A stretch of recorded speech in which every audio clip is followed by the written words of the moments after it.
SGC here, and we are back for a movie review. All these models, like, in the Bahamas. The most insane festival the world has ever seen. Fyre, the greatest party that never happened. So this is one of two Fyre Festival documentary films. This one is released on Netflix, and it's directed by Matt Smith. It has a 92 approval rating on Rotten Tomatoes right now. That's pretty wow. And Fyre Fraud is released by Hulu, and I might actually go check that one out as well. But anyways, this is directed by Chris Smith. Chris Smith has been around since the 96s. I'm kidding, 1996. That was his first first documentary, and afterwards he's made a couple more documentaries, and I might just check it out because he was impressive. So what did I think? Well, first off, Fyre Festival. Holy smokes. That was such a failure.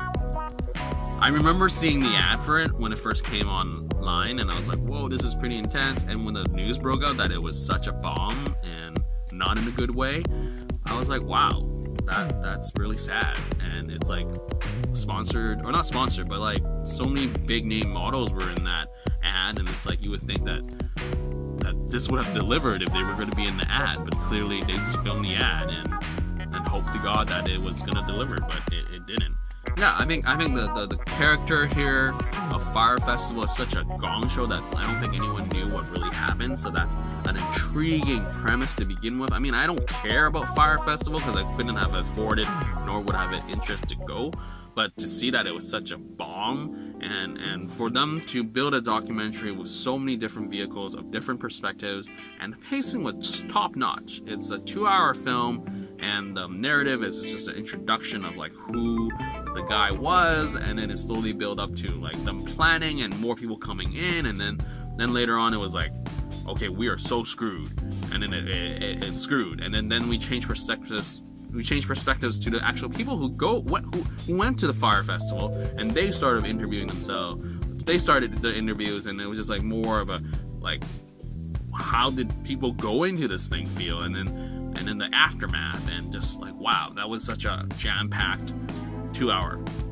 And I really loved just the storytelling, where it's just you really get to know who the person is creating Fyre Festival.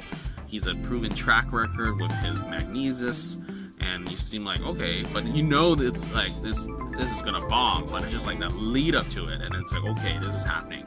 And then just to get to more details of what actually happened, we got Pablo Escobar's island, and just because they used his name in the ad, they got kicked off the island, and they were thrown off to this other place where it's not even an island, and then more false advertising, more money, and it's just like this thing that you just want to see how it's gonna end. Like, is the guy gonna get arrested? I mean, we see a clip of him in the beginning, and then it's like a clip at these bookshelves endings, and overall it was a pretty tightly edited, tightly documented documentary.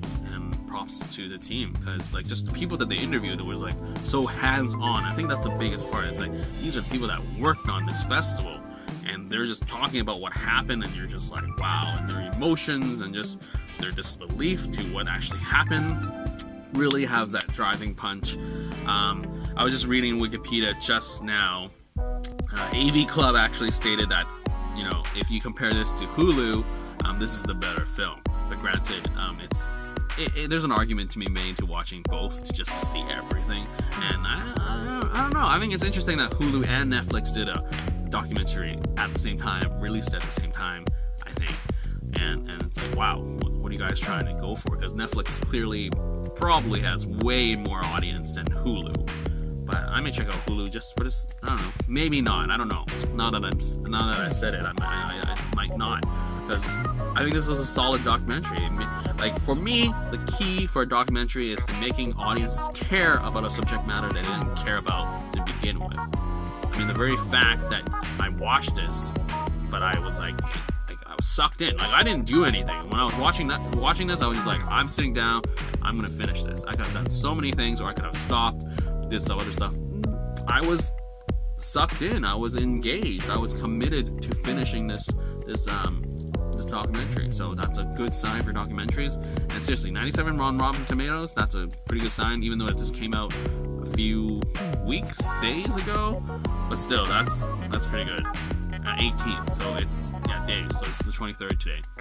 So yeah, I mean, granted, it could just be really early reviews and probably start going down from 97%, but seriously, the fact that it hit 97%, good job on them, good job on, seriously, the narrative, the directing, pacing, editing, all that stuff, the people that they chose to interview, good stuff. Anyways, I'm rambling, we're gonna end it here.